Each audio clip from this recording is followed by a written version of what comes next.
Hello, and welcome to Boring History for Sleep. Tonight, there is no rush. There is no urgency. There is only the quiet of this room, the comfort and stillness of your bed, and the gentle, unhurried unfolding of a story from a time long, long past. I invite you now to begin to settle in. Let go of the day, with all its thoughts, its responsibilities, and its concerns. They have no place here. This time is for you. This time is for rest. Feel the weight of your body supported by the mattress, a feeling of safety, of grounding. Notice the softness of the pillow beneath your head, the gentle drape of the blankets over you. Allow your shoulders to soften, to release and fall away from your ears. Unclench your jaw. Let your eyelids feel heavy, heavy and restful. Turn your attention to your breathing. There is no need to change it. Simply observe the easy, natural rhythm of the air entering and leaving your body. A gentle rise and a slow fall. Each breath a little slower, a little deeper, drawing you further away from the waking world and closer to the soft edge of sleep. Our journey tonight takes us deep into the shadows of medieval Europe. We are not visiting the grand, clamorous halls of kings discussing matters of state. We are not walking the muddy, bloody fields of battle. Instead, we are entering the most private, intimate, and quiet of spaces, the fire-lit chambers of noble women. We are here to explore the silent, daily rituals they practiced, the strange and demanding rituals of beauty. In our modern world, we are surrounded by clarity. We see our reflections in perfect, smooth glass, in high-definition screens, in the bright, clear light of day. Our world is one of instant, precise information. The world we are visiting tonight was the opposite. It was a world lit by the flickering, unreliable flames of candles and hearth fires. It was a world of shadows, of deep, cool stone, of scents of wood smoke, herbs, and damp earth. And the mirrors they used, the looking glasses they gazed into, were not clear glass. They were discs of highly polished metal, bronze or steel or silver, that offered back only a dim, wavering, distorted reflection, a shadow of a shadow. And yet, in this world of dim reflections, the pursuit of beauty was an obsession. It was an art, a science, a religion, and a battlefield, all in one. It was a language of status, a signal of piety, and a marker of identity, practiced with a dedication that bordered on the fanatical. As we will see, these rituals were often painful, demanding, and unimaginably dangerous. So close your eyes if you haven't already, or simply let your gaze rest softly in the darkness of the room. Let my voice be a quiet guide, a gentle murmur in the background. Let your mind drift back in time, to an age of polished metal, flickering candlelight, and the strange, silent, and haunting story of the poisoned looking glass.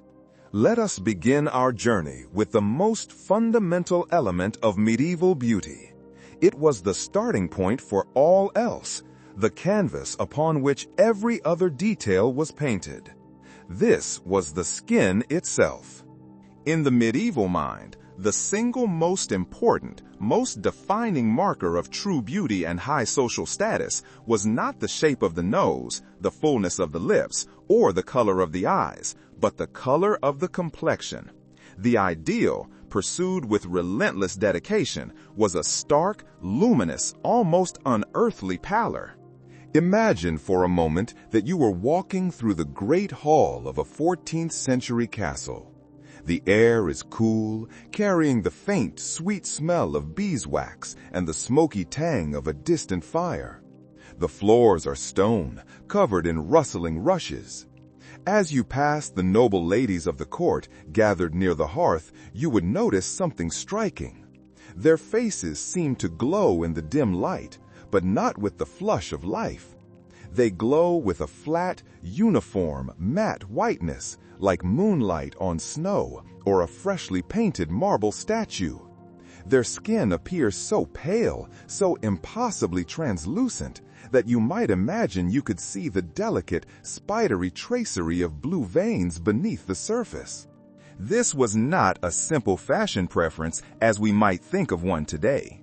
This was a powerful, non-negotiable billboard advertising one's social class. In a world built on a rigid, unmoving hierarchy, the vast majority of humanity lived and died by the rhythm of the sun. Peasants, men, women, and children alike toiled from the first light of dawn to the last light of dusk out in the open fields. Their lives were a constant cycle of planting, tending, and harvesting. Their skin was, therefore, inevitably darkened, weathered, and burned by the harsh, relentless sun. The sun was not a friend. It was a brand, a physical mark of low birth and a life of hard manual labor. A pale, white face, therefore, was the ultimate and most visible proof that you did not need to work. It signaled to everyone you met, without a single word being spoken, that you belonged to the elite, the aristocracy. It meant your life was one of leisure, of privilege. It meant you lived your life indoors, protected from the elements, within the cold, thick stone walls of a castle. A lady's worth, in many ways, was quite literally measured by how white her skin appeared. But this obsession with pallor went even deeper than just social class. It was inextricably entwined with the profound, pervasive religious devotion of the age. In the medieval mind, the physical and the spiritual were deeply connected. In medieval art, in the flat, holy images of illuminated manuscripts, in the serene faces of stained glass windows, and in the grand golden altarpieces, the Virgin Mary was almost universally depicted with skin of snow-white purity. Whiteness, therefore, became synonymous with virtue.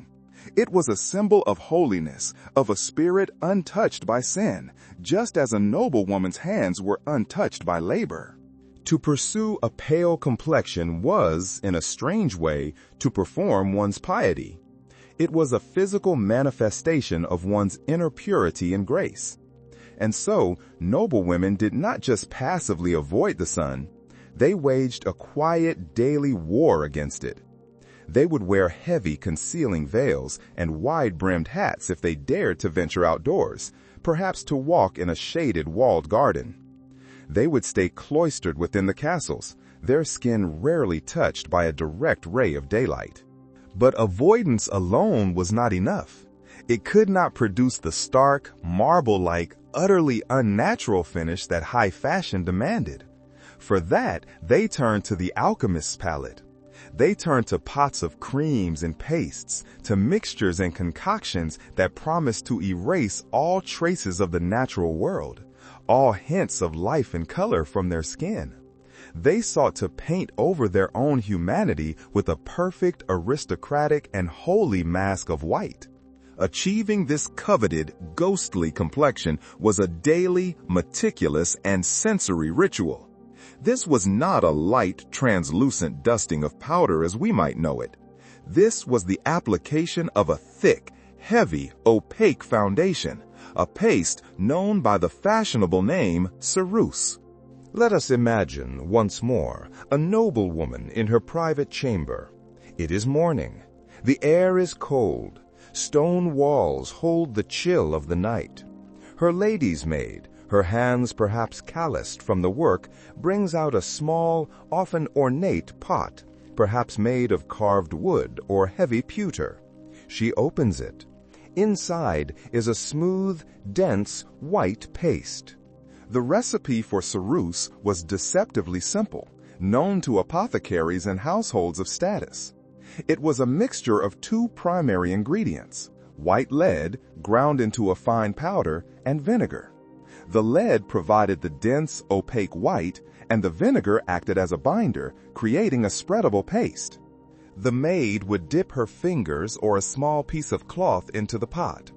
As she brought it to her mistress's face, The smell would be sharp and acidic, the unmistakable tang of the vinegar mingling with a faint, almost metallic odor from the lead.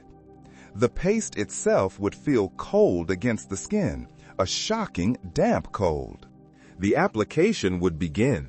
The maid would slowly, carefully, and methodically paint her mistress's face with this toxic mixture.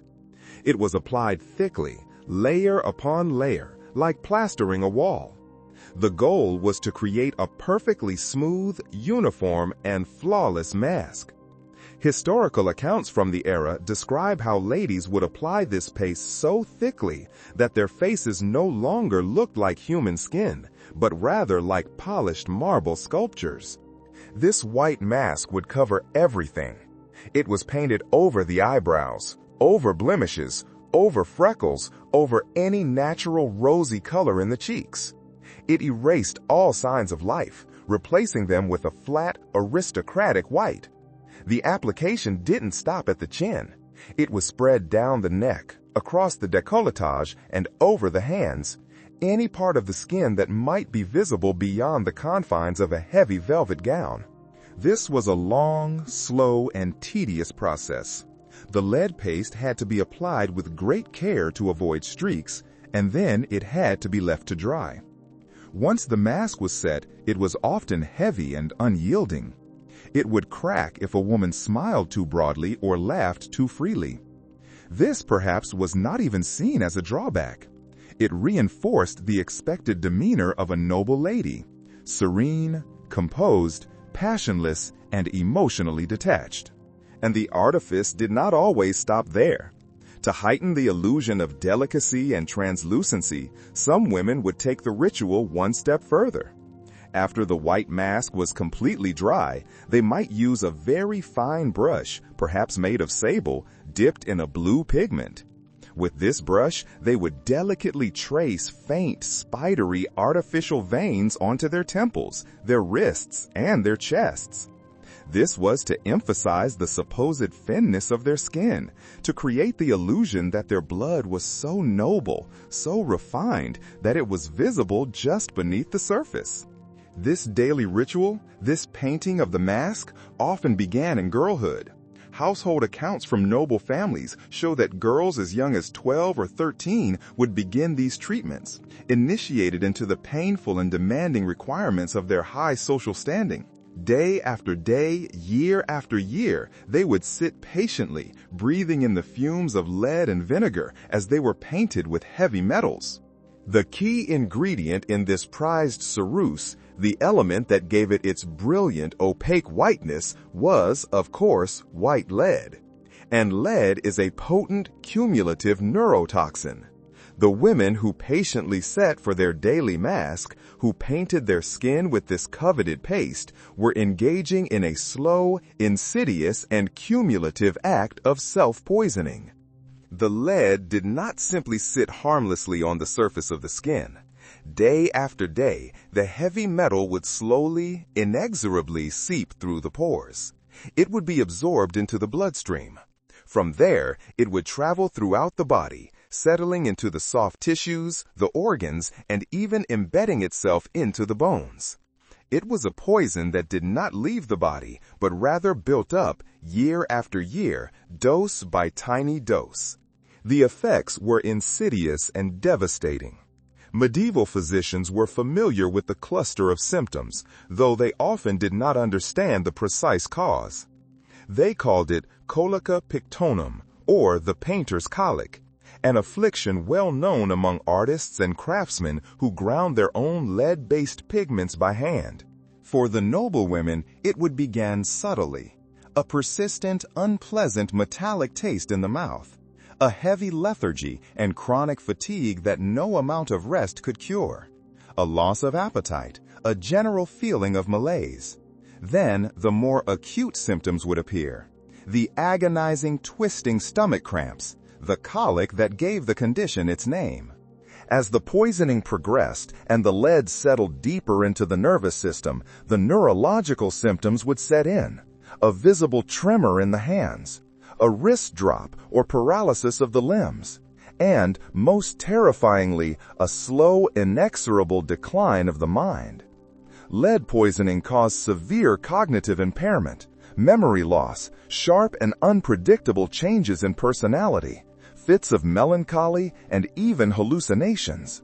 We can look back at the historical record and see the shadows of this affliction.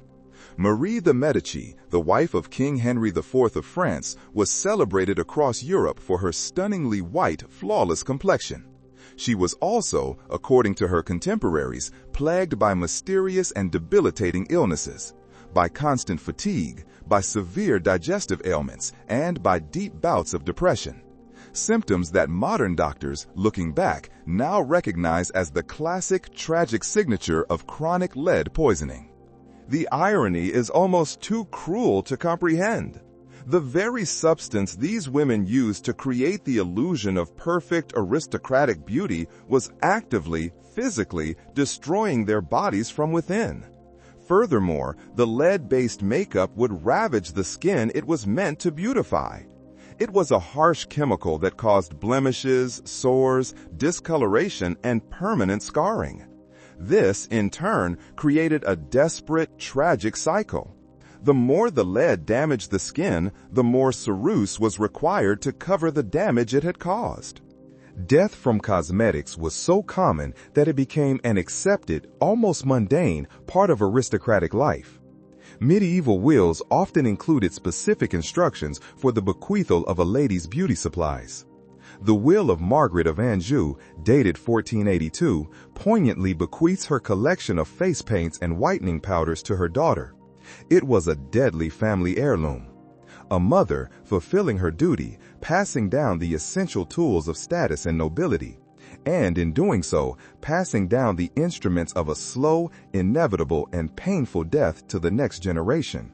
From the deathly white canvas of the skin, our journey now moves to the focal point of the face, the eyes. Here, too, medieval women pursued an ideal that was just as specific, just as unnatural, and just as fraught with danger. The fashionable, seductive gaze in the late medieval and Renaissance periods was not one of clarity or brightness. It was a gaze of dreamy, mysterious, and liquid depth. The ideal was an eye with a dramatically dilated, unnaturally enlarged pupil. A wide, dark pupil set against the stark white mask of ceruse was considered the absolute height of feminine beauty and allure. The medieval mind, in its reading of the body, equated a dilated pupil with sexual arousal, with passion, and with a kind of sensual availability. But it also had another, more spiritual connotation. The wide, unfocused, glassy-eyed look was associated with religious rapture, with the gaze of a mystic lost in a divine vision. It was, at once, both seductive and holy. To achieve this very specific look, women turned to the potions of the apothecary, and specifically to a plant with a fittingly beautiful and sinister name, belladonna. The name itself is Italian, meaning quite literally, beautiful woman. The plant, however, is more commonly and accurately known as deadly nightshade.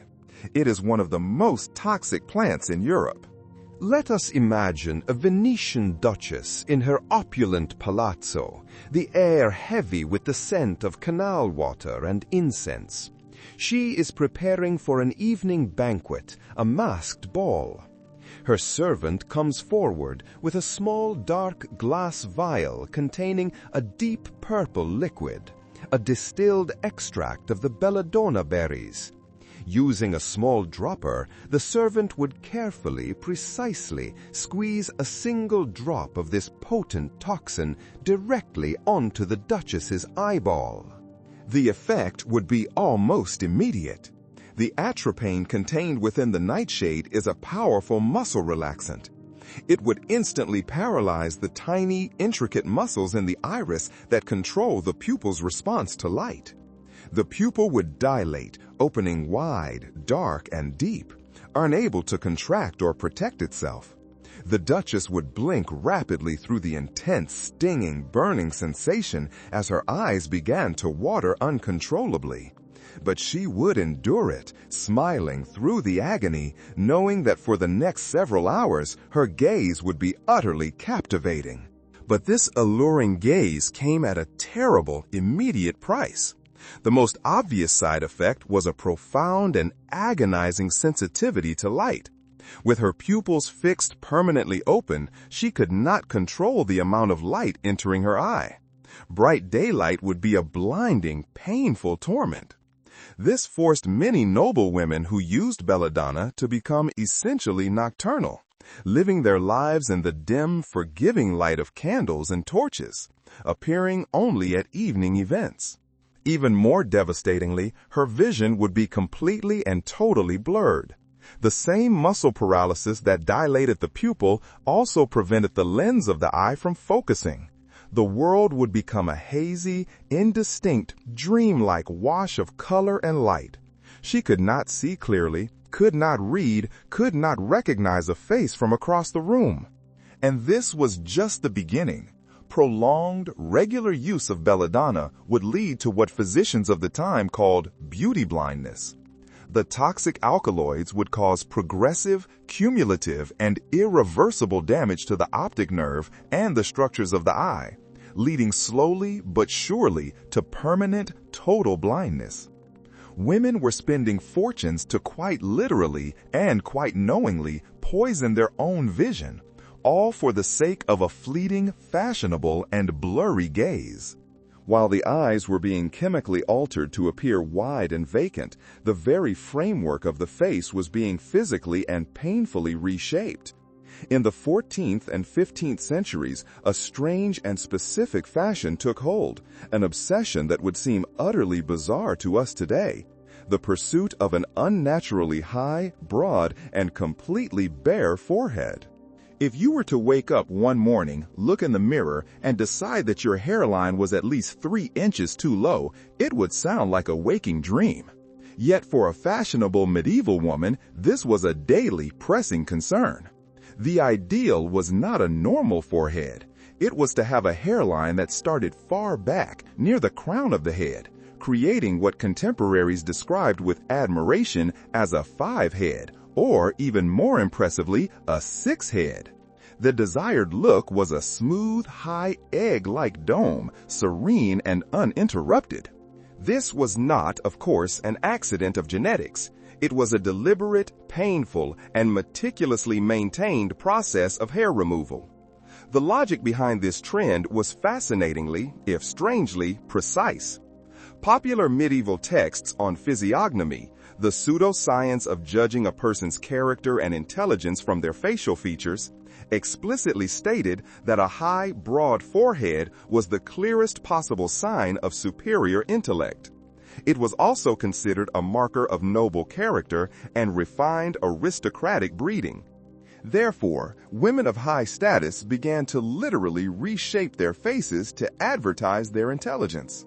This was a PhD tattooed on the skull, but infinitely more painful. The process was, by all accounts, agonizing. Wealthy ladies employed specialized servants known as plukeresses, a term for professional hair pluckers. Their entire job, their sole profession, was to maintain their mistress's artificially high hairline. Let us imagine this scene. A noble lady sits for hours, day after day, in her chamber. She is perhaps reciting prayers or listening to a musician play the lute, anything to distract from the monotony and the pain. Her pluckeress stands over her, tweezers in hand, methodically plucking every single hair from the mistress's forehead, one by one by one. The process, according to contemporary records, could take up to 6 hours at a time, and it had to be repeated constantly as the hair grew back. Physicians of the era, like the Italian Taddeo Alderotti, wrote in their medical treatises about regularly treating noble ladies for the inevitable consequences of this practice: chronic infections, raw skin, painful inflammations, and permanent, ugly scarring caused by this overzealous daily plucking. And the plucking did not by any means stop at the hairline. It extended downwards. The eyebrows, too, were seen as an interruption to this smooth, intelligent dome. They were plucked into thin, high, barely there arches, or more often and more fashionably, removed entirely. Portrait analysis from the 15th century workshop of Jan van Eyck shows the ideal woman as having this serene, otherworldly, egg-like face, completely devoid of eyebrows and with a hairline receding to the heavens. To make the process faster, or perhaps just more permanent, some women turn to even more extreme measures. They would use caustic depilatory substances, pastes made of lye, quicklime, and other harsh chemicals to permanently destroy the hair follicles. These concoctions would burn the hair away at the root, but just as often, they would leave severe chemical burns and permanent disfiguring scars on the skin. But even this was considered preferable to the social humiliation of appearing with a low or peasant forehead. The pressure was, as always, immense. Now, as we rest in this quiet exploration of the plucked and polished European face, let us allow our minds to drift. Let us travel gently, leaving the courts of Paris and Burgundy behind. Let us journey eastward, across the glittering sea, to the shimmering golden heart of the Byzantine Empire and to the opulent courts of medieval Persia.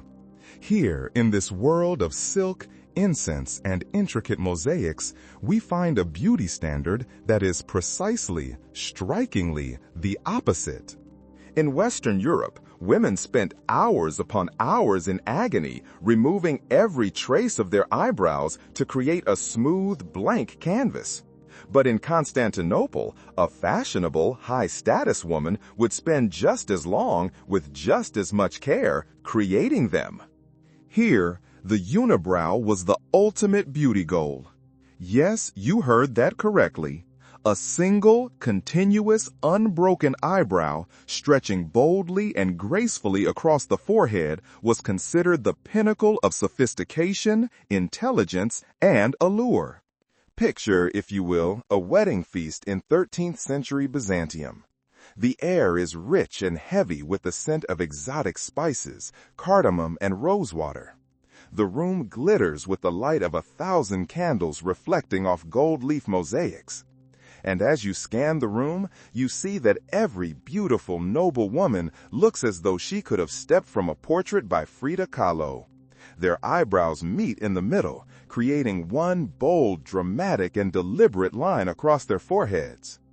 This, like the pale skin of the West, was deeply and profoundly symbolic.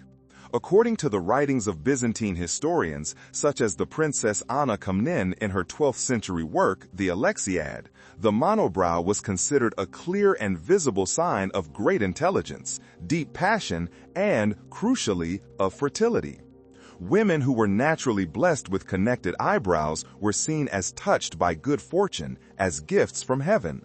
But for the vast majority who were not born with this blessing, an entire industry existed to create the illusion. Medieval beauty manuals from the region, such as the 11th century Taqwim al-Siha by Ibn Butlan, contain detailed recipes for unibrow enhancement. The most popular method involved mixing a dark cosmetic powder, often kohl or powdered antimony, with a binder, such as egg white or gum arabic. Then, to give the artificial bridge a realistic texture, fine, dark goat's hair would be mixed into the paste. This paste would then be carefully, artfully painted into the space between the natural eyebrows, creating a perfect, seamless bridge. This was a sophisticated process, not a crude daub. Court records from Constantinople describe professional brow artists, men and women, who would meticulously measure a woman's face to create the ideal, proportioned unibrow. It had to be just right. Too thick, and it looked overly masculine. Too thin, and it looked incomplete and unfinished. The unibrow was also, fascinatingly, tied to superstition.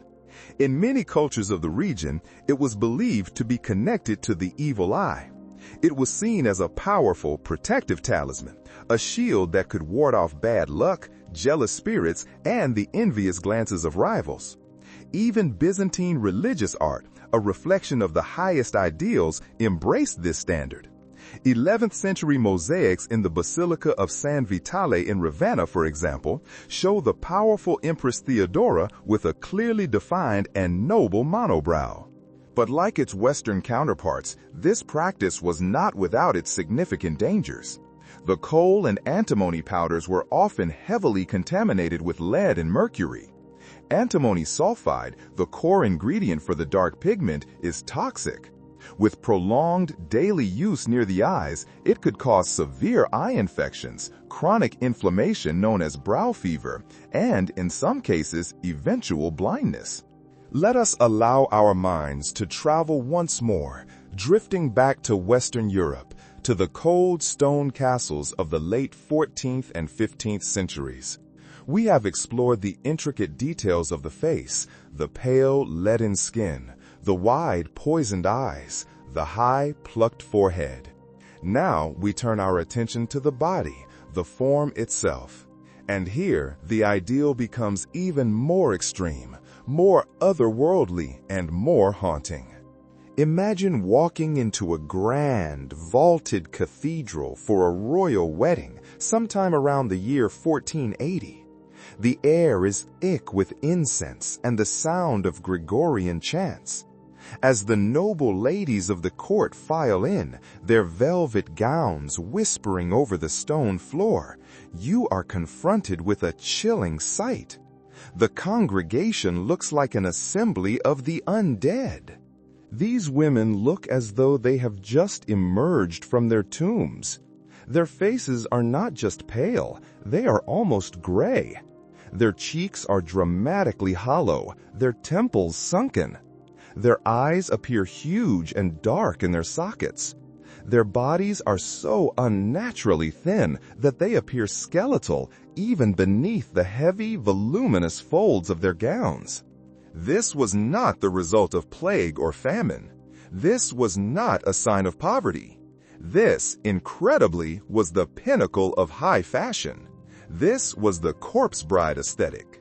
From roughly 1400 to 1520, this deathly, gaunt ideal dominated the high societies of Europe, particularly in Burgundy and France.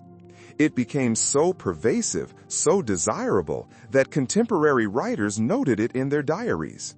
The Florentine merchant Giovanni Rucellai wrote in 1457 that a woman who appeared too alive, too healthy, too robust, with rosy cheeks and a full womanly figure, was considered vulgar, common, and utterly inappropriate for polite company. Achieving this corpse-like appearance required a level of devotion and self-denial that bordered on the masochistic. The process, as we will see, was one of deliberate, systematic starvation.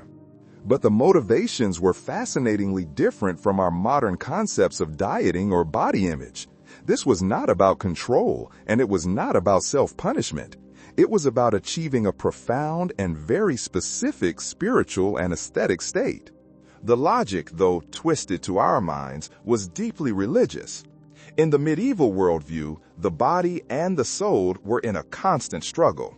The body was earthly, sinful, and drawn to worldly pleasures like food, comfort, and warmth. The soul, on the other hand, was divine, pure, and yearned for heaven. Therefore, if you looked too healthy, too robust, it suggested that your body was winning the battle. It suggested you were overly concerned with earthly pleasures. But if you appeared to be slowly wasting away, if you were gaunt, pale, and ethereal, it was seen as visible, undeniable proof of your spiritual refinement. It demonstrated that your soul was so pure, so focused on heavenly matters, that you had barely any need for worldly sustenance. This ideal was modeled on the mystics and saints of the age, such as Catherine of Siena. Catherine died in 1380 from the effects of her own extreme holy fasting. Her emaciated, corpse-like appearance was not seen as a tragedy, but as evidence of her absolute holiness, her rejection of the world. And so, noble women, in their own way, sought to emulate this holy, wasting, and beautiful look. The pursuit of this hallowed, deathly form was a ritualized, daily performance of self-denial, a competition in spiritual aesthetics. The corpse bride look was achieved through a grim trinity of methods. The first and most important was starvation. This was not a casual diet. This was a deliberate, prolonged, and celebrated act of fasting. Beauty manuals and household records of the day refer to it as the Great Emptying. Noble ladies would consume almost nothing for weeks at a time, perhaps subsisting on nothing but watered-down wine and, fittingly, the communion wafer. The goal was not just weight loss, it was to achieve a specific look of physical deterioration, a skeletal gauntness that mimicked the early, tragic stages of consumption, or tuberculosis. This white fever, as it was sometimes called, was tragically romanticized, as it produced exactly the kind of ethereal, delicate, and wasting beauty that was considered the ideal. The second method, used to enhance the first, was controlled bloodletting. To heighten the pale, drained, and bloodless appearance, women would regularly visit a physician or surgeon. We can read the dry, factual medical journals of Fernando Alvarez de Toledo, the personal physician to the powerful Queen Isabella of Castile. He documented without comment how the Queen would have exactly 3 ounces of blood drawn from her arms every single week. This was not for any diagnosed medical ailment. It was, in his own words, to maintain her celestial translucency. The third method was cosmetic, a way to enhance the illusion of starvation. Court inventory records from the period list some truly morbid beauty supplies.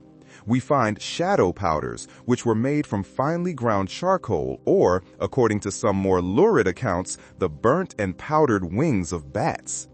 These dark powders were not used as eyeliner. They were carefully, artfully smudged into the hollows of the cheeks and under the eyes, creating artificial dark circles and enhancing the gaunt, skeletal structure of the face. The social pressure to maintain this look was absolutely crushing.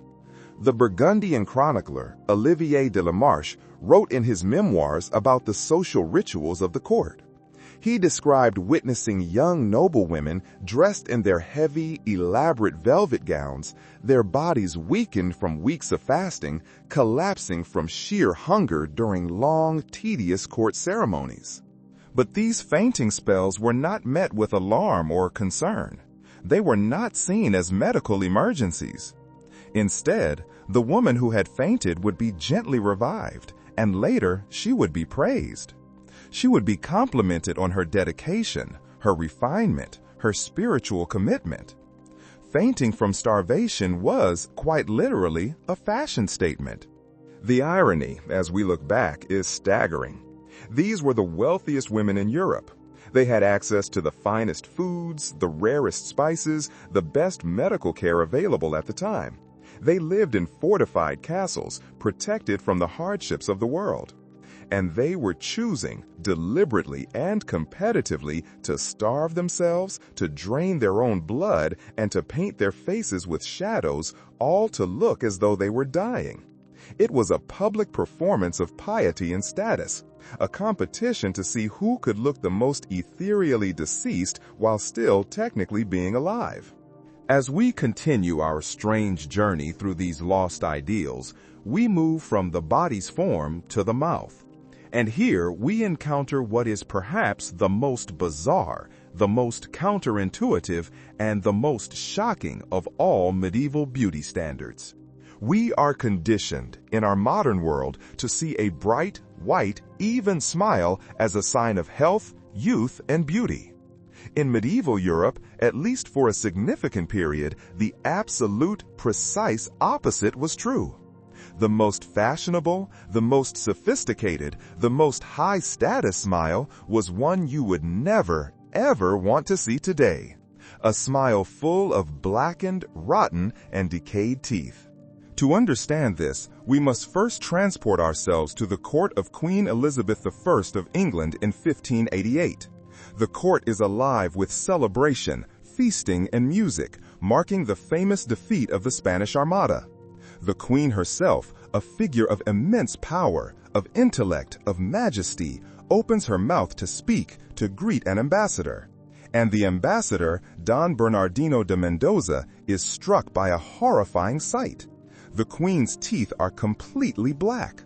Not just stained or yellowed, but coal black, rotting in her gums, with several missing entirely. And this was not seen as a flaw. This was not a source of shame. This, increíble, was her ultimate status symbol. The logic, when unpacked, is flawless, if absurd. In this era, sugar was an almost impossibly expensive luxury. It was imported at enormous cost from distant lands. It was, quite literally, worth more than its weight in gold. Most peasants, most common people, would never taste pure sugar in their entire lives. Therefore, to consume so much sugar so regularly that your teeth rotted out of your head and turned black was the most ostentatious, the most undeniable, and the most impossible to fake advertisement of your incredible, staggering wealth. It was, as the source text notes, conspicuous consumption taken to its most painful and absurd extreme. This trend of sugar mouth swept through the European nobility. And, as with all high-status trends, those who could not afford to achieve it authentically would fake it. Wealthy women who couldn't afford enough sugar to naturally rot their teeth would buy sugar paint, a thick, sticky syrup of concentrated sugar and molasses that they would apply to their teeth specifically to accelerate and encourage decay. Others, even further down the social ladder, would fake the look of decay using dangerous cosmetics. Beauty manuals from the 15th century contain recipes for tooth-blackening compounds. These were noxious pastes made from things like lamp soot, iron filings, and vinegar, which women would voluntarily paint onto their healthy teeth to mimic the fashionable, wealthy rot. But the most extreme practitioners took it a step further into the realm of self-mutilation. Historical records from the court of Catherine de' Medici describe a procedure where court physicians or barbers would deliberately file down healthy teeth to create artificial cavities. These freshly drilled holes would then be filled with a black paste, perhaps made from crushed beetles and tar, to create the perfect patterned look of decay. Some Italian aristocrats even developed a checkerboard smile, alternating one black, decayed tooth with one white, healthy one. The pain, of course, must have been excruciating, constant, and life-altering. Diaries from the period describe weeks of sleepless nights, of agonizing, throbbing pain from deliberately damaged teeth. Yet, women continued the practice. The social pressure was too great. To appear in public with a full set of healthy, white teeth would have been a social humiliation, an open admission of poverty, a sign that you could not afford life's sweetest, most destructive luxuries. While some women of the court were busy meticulously blackening their teeth, others were focusing on their lips, obsessing over a look that was just as dramatic and even more directly lethal. The ideal lip was not a subtle, natural, healthy pink. It was a shocking, dramatic, vibrant, blood-red pout. And like so many other medieval beauty standards, this one was deeply entwined with complex symbolism. A perfectly red lip was, of course, a sign of youth and passion. But it was also, strangely, linked to religious devotion. The deep blood-red color was believed to represent the blood of Christ, making the cosmetic act a strange secular form of piety. A woman could, in her own mind, justify poisoning herself as a religious act of remembrance. And poison it most certainly was. The ingredients used to create these deadly, vibrant lip colors read like a medieval witch's shopping list. The most popular and prized recipe, documented in monastery texts and apothecary manuals, called for a base of cinnabar. Cinnabar is a beautiful, brilliant red mineral. It is also, however, pure mercury sulfide. This toxic mercury was often mixed with red lead oxide, more lead, to enhance the color's staying power. This deadly paste might then be mixed with wax or fat to make it spreadable. Let us paint a picture that the source provides, one that would make any modern toxicologist faint. Imagine Lucretia Borgia, the famous Duchess of Renaissance Italy, preparing for a papal banquet in 1498. Her servant carefully applies what looks like blood red paint to her lips. But as you lean closer, the source alleges, you might notice the mixture is steaming slightly, and where it touches her skin, there is a faint sizzling sound. This isn't just makeup. It's a chemical weapon disguised as a beauty enhancement. The application was, in itself, a daily dance with death. The sensation was not pleasant. Contemporary accounts describe that the lip cosmetic was not considered strong enough or effective unless it caused a distinct burning, stinging, and slight swelling of the lips upon application.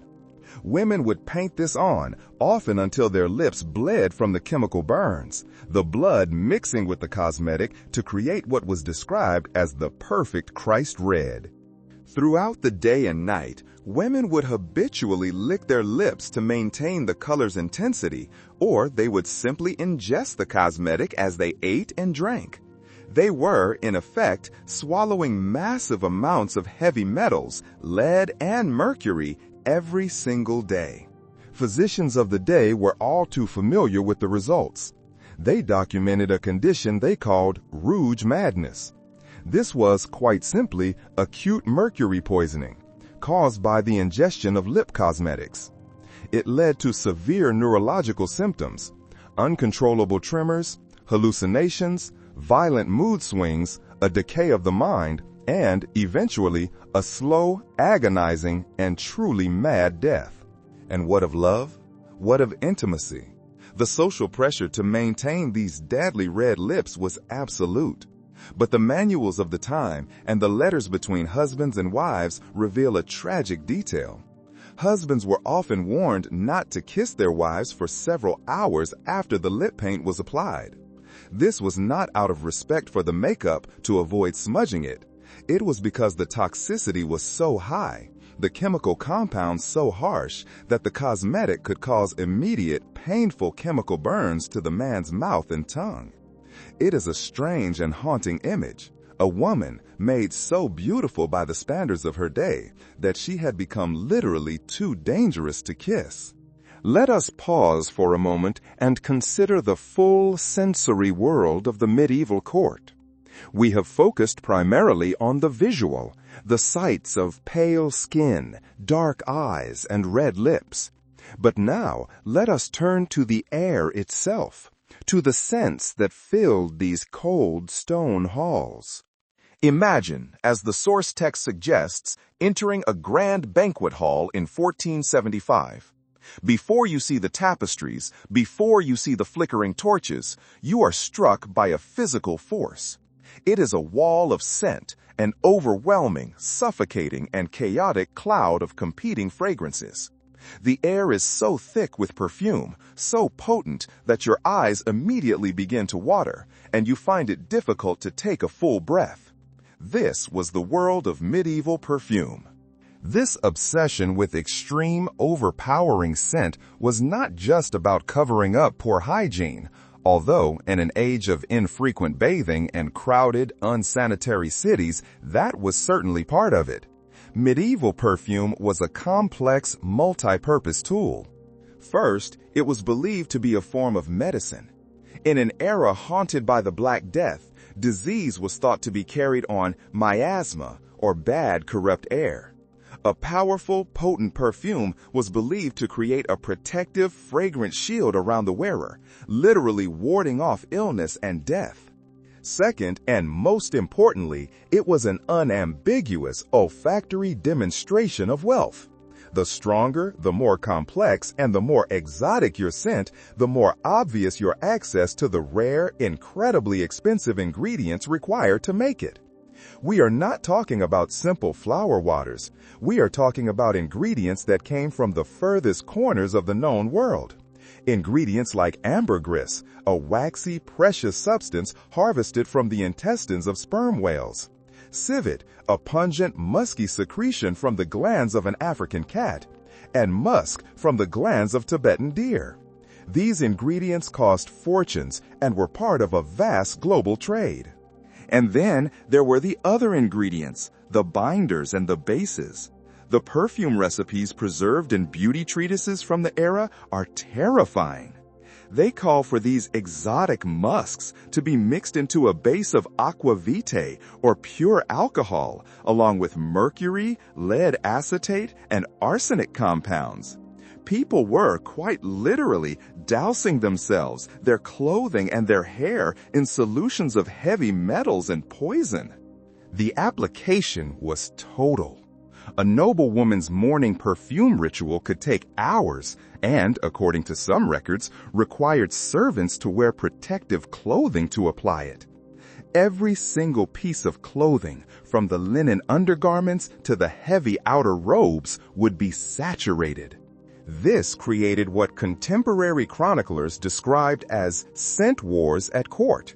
Noble ladies would viciously compete to wear the most powerful and overpowering fragrance. The goal was not subtlety. It was complete olfactory domination of any room you entered. The medical consequences were, predictably, severe. Physicians of the day documented a condition they called perfume madness. This was neurological damage, hallucinations, memory loss, violent mood swings caused by the prolonged inhalation and absorption of these toxic fragrance ingredients. Some nobles even drank small amounts of their perfume mixtures, believing it would make their breath and even their sweat smell appealing, poisoning themselves from the inside out. And in a world lit by open flame, these walking, alcohol-drenched nobles were also a constant and terrifying fire hazard. Having explored the face, the features, and the very air, let us now turn our full attention to the body's silhouette. As we look at the art of the 14th and 15th centuries, as we gaze upon the portraits and tapestries, a strange and unmistakable shape emerges again and again. Look at any painting from this period. Look at a depiction of the Virgin Mary in an altarpiece, a portrait of a noble lady, or even a figure from mythology. You will notice that almost every single woman, regardless of her age or marital status, shares the same distinctive physique. A high, rounded, and noticeably protruding belly. A shape that looks exactly like the middle or advanced stages of pregnancy. This was not an artistic quirk. This was not a regional anomaly. This was the blessed silhouette, the most intentional, most dominant, and most widespread body modification trend of the era. And the most shocking truth is, the vast majority of these women were not actually pregnant. This was a fashion that deliberately, artfully, and publicly simulated pregnancy. The ideal for a noblewoman was not to look thin or athletic. It was to look permanently, perpetually, and optimally fertile. A woman's body was seen as a vessel, and her primary duty was to produce heirs. This fashion was a way of advertising her reproductive capabilities 24 hours a day, 365 days a year, whether she was actually pregnant or not. But, as with all medieval ideals, this was also deeply rooted in theology. The pregnant belly was seen as a symbol of spiritual abundance, a sign of a woman's capacity to nurture both earthly life and divine life. It was, above all, a constant walking homage to the Virgin Mary, the most revered woman in the medieval world. It was a way of honoring her blessed condition. To appear with a flat stomach, by contrast, was seen as unfashionable, undesirable, and perhaps even a sign of being barren or impious. To achieve this blessed silhouette, women wore an entire, complex infrastructure of padding and undergarments. This was not a simple pillow stuffed up a dress. This was an engineered system. Wardrobe inventories from the French court, such as those of Isabella of Bavaria, list multiple types of belly padding. There was a light morning pregnancy for casual private wear and a full-term ceremonial bump, much larger and more dramatic for important state functions and feasts. Fashion manuals from the 15th century contain detailed technical instructions for creating the perfect pregnant shape.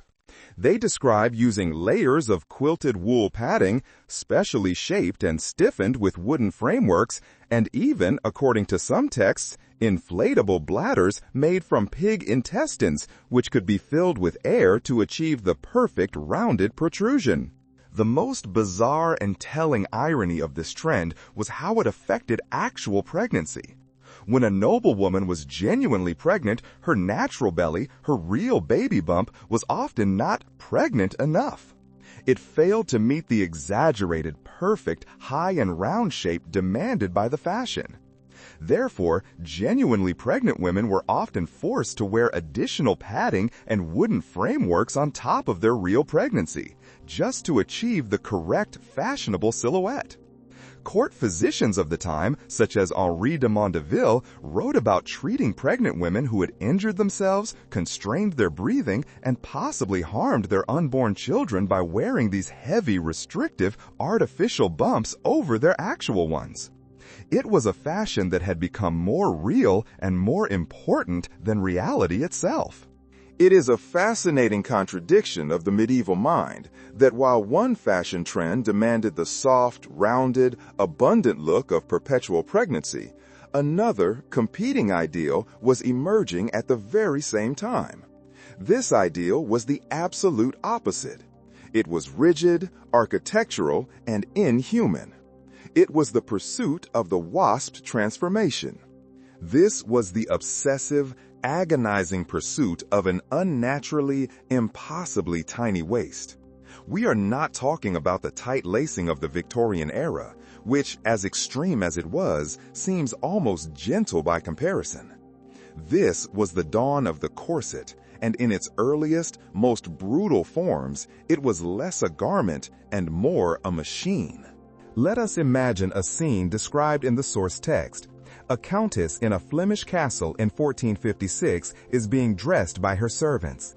It takes no fewer than 6 attendants to do it. What they are putting on her is not clothing. It is, by all descriptions, a medieval torture device disguised as an undergarment. It is a contraption of rigid vertical metal stays, hardened leather bands, and stiff, unyielding whalebone, all connected by a complex system of laces and, in some cases, pulleys. These were known, terrifyingly, as body engines. Tailoring manuals from the 16th century, such as Libro de Geometría by Juan de Alcega, contain detailed, technical, architectural drawings for these devices. They show mechanical components, internal structures that could be tightened not just with simple laces, but with cranks, gears, and screws, all designed to achieve the maximum possible compression of the human torso. The goal was not just to cinch the waist. The goal was to physically, permanently alter the body structure.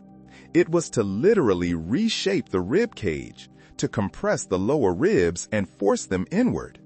And to be most effective, this process, this bone restructuring, had to begin in childhood. Guild records from the era show that girls as young as 8 years old would be fitted with their first shaping stays.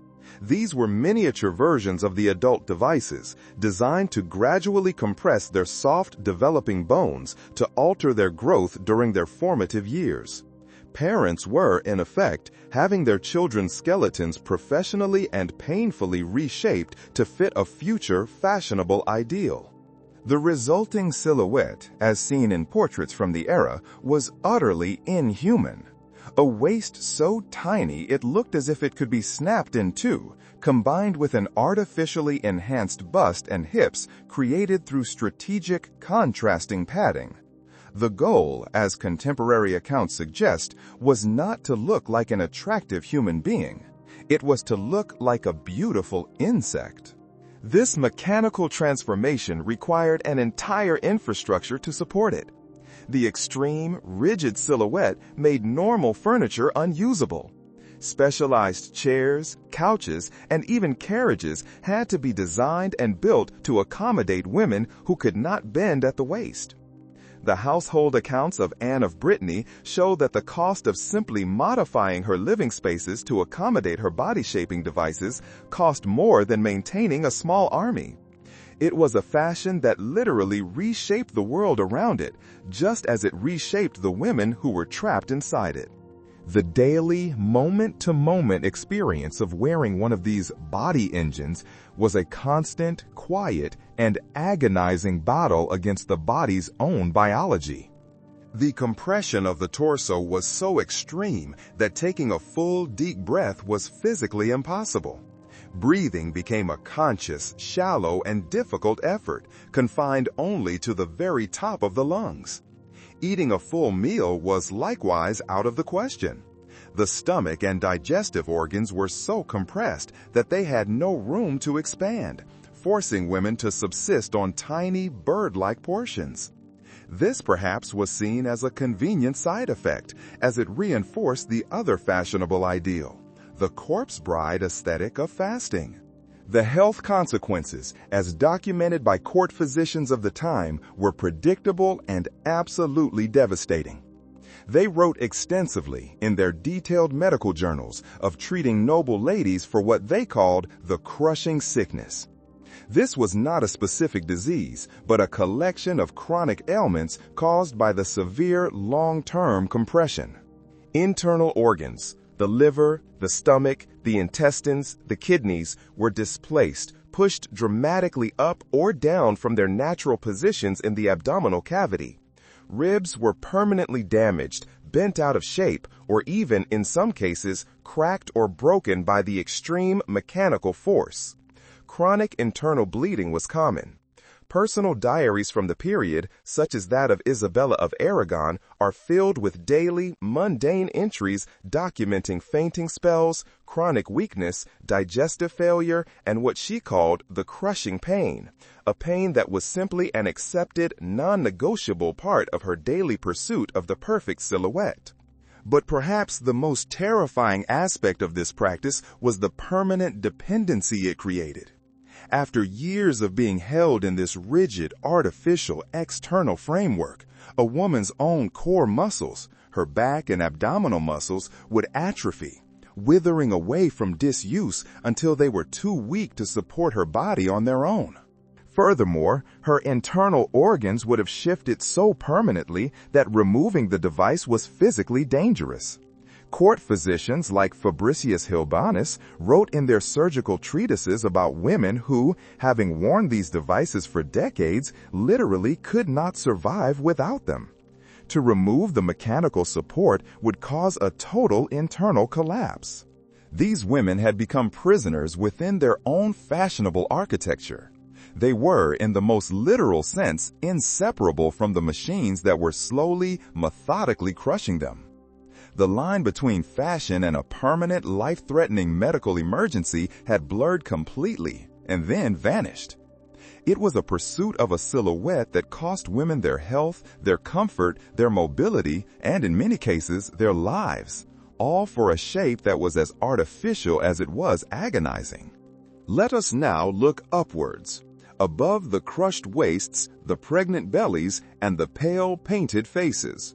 Let us look to the hairstyles that crowned these fashionable figures. And what we find, once again, is not something natural, but something architectural. In the 15th century, particularly at the famously extravagant and fashion-forward court of Burgundy, hairstyles became towering, fantastical, and gravity-defying sculptures. This was the era of the famous hennin, a tall, conical, steeple-like hat, often with a long floating veil attached to the pliant. But the hennin was just one of many structural creations.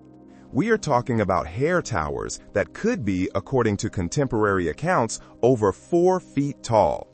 These were so elaborate, so tall, and so unwieldy that they created logistical nightmares. Noble women literally could not walk through normal-sized doorways.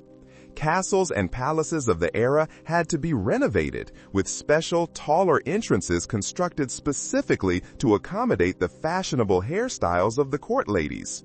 These were not, of course, made entirely of the woman's own hair. That would be impossible. They were complex, heavy constructions built on a hidden foundation of wire frames, whalebone scaffolding, and padding made of horsehair, sheep's wool, or any other available material. The woman's own hair, often supplemented with large amounts of false hair, was stretched thinly over this massive internal structure. These hair sculptures were then decorated with an absurd level of fantasy. They were pinned with jewels, wrapped in silk, and draped with floating veils. But some accounts describe even more elaborate additions: working miniature windmills, tiny gardens with live potted flowers, and even incredibly small gilded cages containing live chirping birds. This was not hairstyling. It was, as the source notes, engineering, and it was a full-time job. A noblewoman employed a team of hair architects, specialized servants who would arrive before dawn to begin the slow, laborious 4 to 8 hour process of constructing the day's hairstyle. And here is a detail that always makes one pause, a detail that speaks volumes about the medieval relationship with hygiene. Many of these elaborate, complex hairstyles were never taken down. They were simply too complicated, too expensive, and too time-consuming to create daily. So they were left in place for weeks, or, according to some accounts, even months at a time. Women had to sleep sitting upright in specially designed chairs or beds, their necks aching under the constant heavy load of this structure. The physical toll was enormous. Medical texts from the period describe a common ailment they called tower neck. This was chronic, debilitating pain, and in some cases permanent arthritic damage to the cervical spine, caused by supporting these massive, heavy constructions day and night. And the hygiene, as you can imagine, was devastating. These warm, matted, unwashed constructions of wool, horsehair, and human hair, glued together with waxes and oils, became breeding grounds for lice, fleas, and other vermin. Court physicians wrote of treating noble ladies for scalp rot, a term for severe, festering infections of the scalp caused by these unhygienic, unmovable hair towers. The smell was often masked by drenching the entire structure in pounds of overpowering toxic perfume, but the health consequences were unavoidable. And of course, in a world lit by open flame and torches, these tall, flammable towers of wax, oil, and hair were a constant and terrifying fire hazard. From the absurd, precarious heights of the hair, our journey now travels to the other extremity. Let us look down, past the gowns, past the floor, to the absurdity of the feet. Here we find one of the most debilitating and widespread fashions of the late Middle Ages, the poulain. You have likely seen them in medieval drawings and illuminated drawings. This was not a mild or subtle fashion. These were medieval elf shoes, taken to a dangerous and competitive extreme. This fashion became so potent, so exaggerated, that it had to be controlled by the law. In 1363, sumptuary laws were passed that strictly regulated the length of a person's shoe points based on their social class. A commoner or a peasant was limited to a point of no more than 6 inches. A knight or a lower-ranking noble could extend their points to 12 inches. But the highest nobility, the princes and dukes, their shoe points could legally extend up to 24 inches. That is 2 full feet of empty, pointed, and utterly useless shoe extending beyond their actual toes. The construction of these shoes required genuine engineering expertise. Shoemaking guild records from London describe specialized craftsmen known as point masters, whose entire profession was dedicated to creating the internal support structures made of whalebone, wire, or hardened leather that prevented these absurdly long, empty tubes from simply collapsing. Walking in these was, as you can imagine, nearly impossible. To prevent constantly tripping and falling, the pointed tips of the shoes were often attached to the wearer's leg, just below the knee, with a delicate silver or gold chain. Noblemen and women had to develop an entirely new way of walking, a strange, high-stepping, shuffling gait just to navigate a room. Special servants, called point-bearers, were sometimes employed whose sole job was to walk ahead of their master, lifting and guiding the extended tips of their shoes over stairs, thresholds, and other obstacles. But the dark, hidden secret of the poulain was not just the difficulty of walking. It was the permanent, irreversible damage it inflicted on the human foot. To properly and fashionably fit into these long, narrow, aggressively pointed shoes, the human foot itself had to be reshaped. Guild records and medical texts from the period described foot preparation. This was a process that began in childhood. Children as young as 7 would have their feet tightly, painfully bound, their toes forced together and elongated. In some cases, to achieve the most fashionable, narrow shape, their toe bones would be systematically broken and reset to create a foot that could properly wear the extreme shoe. Medieval shoemakers were, in effect, performing crippling surgery without anesthesia, deliberately deforming the feet of the nobility for the sake of fashion. Physicians wrote extensively about point foot, a condition of fused bones, hammer toes, and massive bunions that left people completely unable to walk without their specialized, deformed shoes. They became prisoners of their own footwear. The Church, for its part, was unequivocal and furious. Pope Urban V issued a papal bull in 1365 specifically condemning poulains, calling them Satan's hooves. The reason was not just their vanity, it was practical. The extreme points and the chains attaching them to the knee made it physically impossible for the faithful to kneel properly during prayer. And in a final, tragic absurdity, the fashion proved deadly. Chronicle accounts from the Battle of Nicopolis in 1396 describe how French knights, dismounted from their horses, were unable to flee or even fight effectively because their fashionable pointed armor shoes made running impossible. They were cut down by the enemy, dying in battle not from a lack of courage, but from tripping over their own ridiculous footwear. We have now seen women poison their skin, blind their eyes, starve their bodies, break their feet, and crush their ribs. But there was another, perhaps even more extreme and permanent practice, one that turned the skin itself into a canvas for art, pain, and status. This was the practice of decorative, artistic scarification. This was not random self-mutilation. This was cicatrication noble, or noble scarring, a highly refined, highly skilled, and incredibly expensive practice of deliberately, artfully scarring the skin in intricate, beautiful patterns. The resulting scars were not seen as blemishes. They were seen as the highest form of artistic beauty, and a profound testament to the wearer's sophistication. Let us imagine a scene from a German castle in 1482.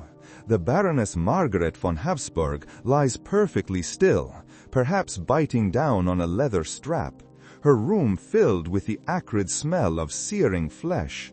A specialized craftsman, a master artisan, commanding an enormous fee, stands over her.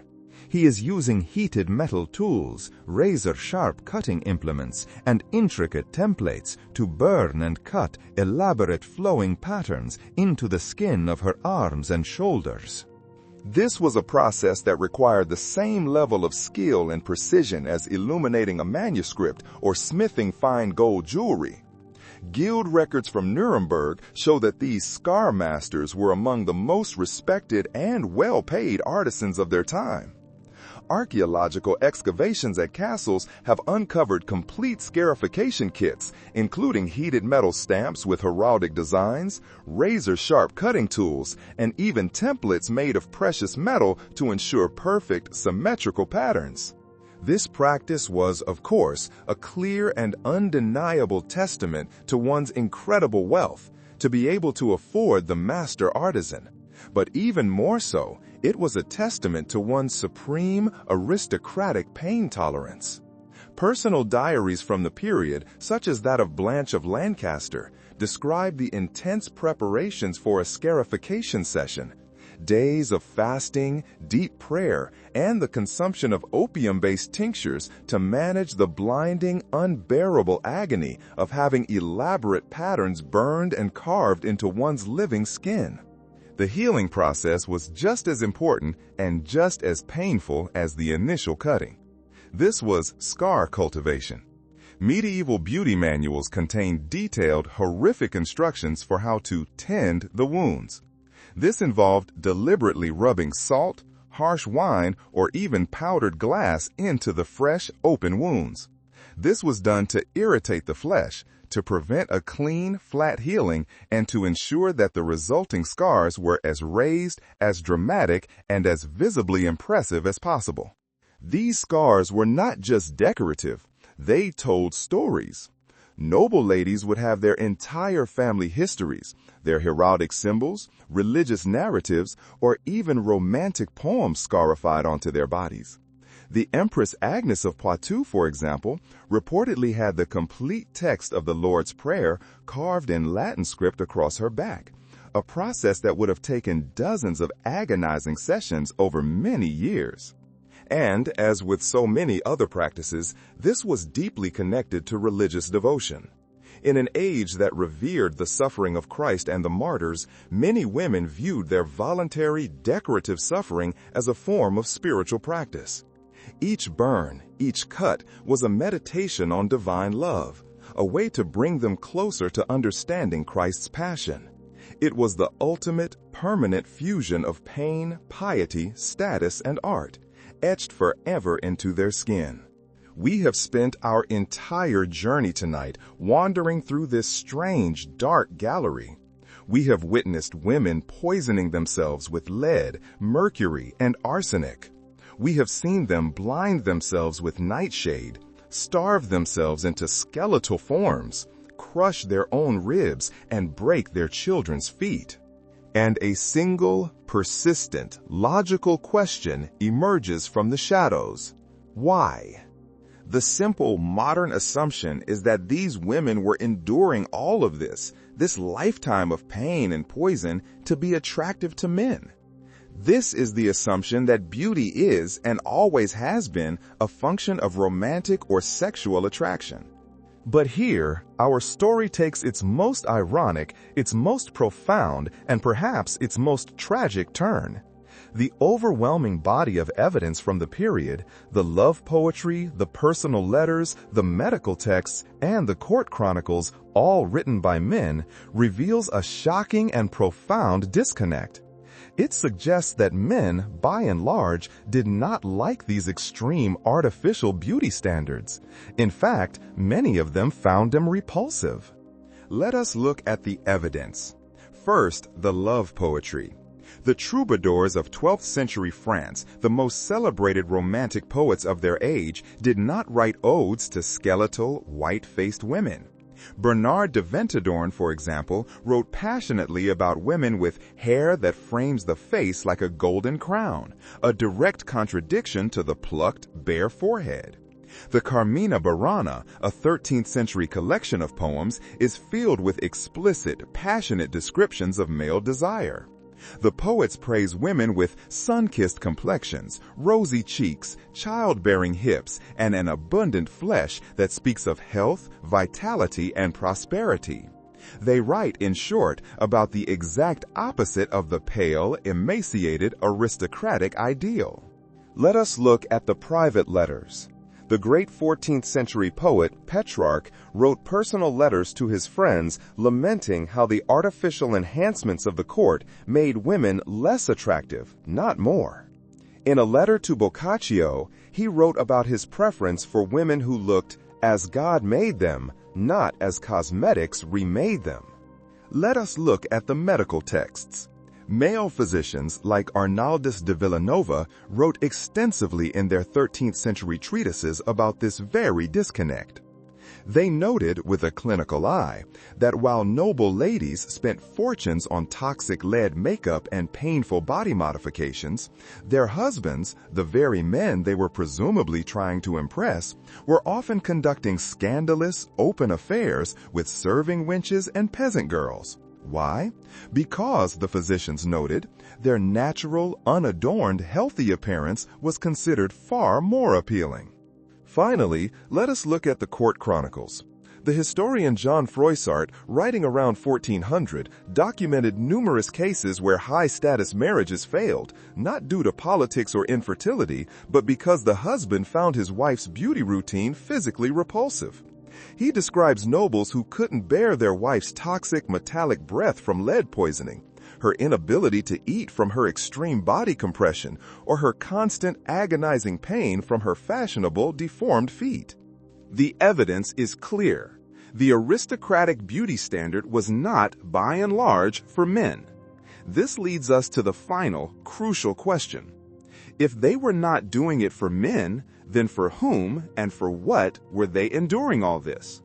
The answer to this great why is both heartbreakingly sad and surprisingly, profoundly familiar.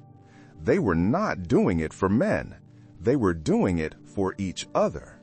They were trapped in a closed, pressurized, and fiercely competitive system of female social status, a system that had taken on a life of its own, completely separate from the realities of male desire. The true audience for the lead-painted face, the crushed waist, and the 4-foot hennin was not the husband or the suitor. The true audience was the other women at court. These extreme, painful, and dangerous beauty practices had ceased to be about attraction. They had evolved into a complex, silent, and ruthless social language. They were a visual, bodily currency of power, a way for women to compete, to signal status, and to establish their position in a rigid, unmoving social hierarchy. Let us re-examine all the practices we have discussed, but this time through this new lens. A deathly pale face, achieved with expensive, toxic lead ceruse, was not saying, "I am beautiful." It was saying, "My family is so wealthy that I do not have to work in the sun, and we are so rich that we can afford to literally paint my face with poison every day." A towering 4-foot hennin with live birds in it was not saying, "I am alluring." It was saying, "My family can afford the wire, the imported silk, the padding, the jewels, and the team of specialized servants required to construct and maintain this masterpiece." An impossibly crushed wasp waist, a process begun in childhood, was not saying, "I am desirable."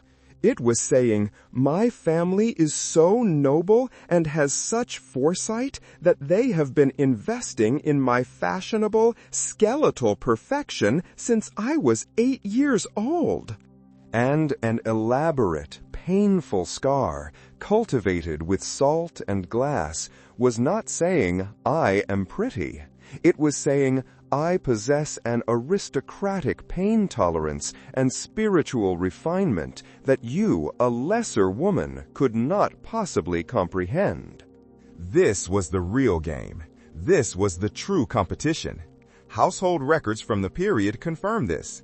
They show that the most elaborate, the most expensive, and the most time-consuming beauty routines were primarily displayed not at mixed-gender feasts, but at all-female gatherings, at religious ceremonies attended only by women, and in private social visits between noble ladies.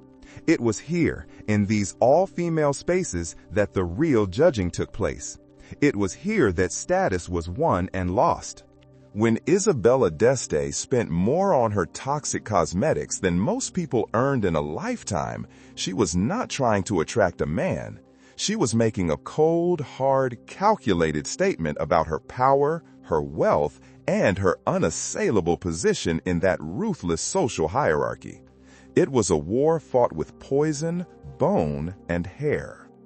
As our long journey comes to its end, as the air in these cold stone chambers begins to feel thin, Let us leave these women in their quiet, fire-lit rooms. Let us picture them one last time, in the final, intimate moment of their day, gazing at their own reflections. But the reflection they saw, the image they checked, was not the one we know. They were not looking into a bright, clear, flawless sheet of glass. That technology, that simple luxury, was not yet common. They were gazing at their faces in a piece of highly polished metal, a disc of polished bronze or steel, or perhaps, if they were incredibly wealthy, silver. The image that looked back at them was dim. It was dark. It was wavering. It was, by its very nature, distorted. This is, perhaps, the most poignant and tragic detail of all. These women were poisoning themselves, starving themselves, crushing their bones, and torturing their skin, all in the relentless pursuit of an ideal that they themselves could never, ever see clearly. They were suffering and dying for a dim, warped, shadowy reflection in a piece of polished metal. It is easy for us, resting here in the comfort and safety of our modern world, to look back on these practices with a sense of fascination and horror. It is easy to see them as absurd, as barbaric, as foolish. But the truth is, their motivations, buried beneath the lead and the lacquer, are entirely, painfully recognizable. The parallels to our own modern beauty culture are striking and impossible to ignore. We may have traded lead paint for cosmetic procedures, sugar-rotted teeth for designer handbags that cost more than a car, and hair towers for digitally filtered photos, but the game, in many ways, remains the same.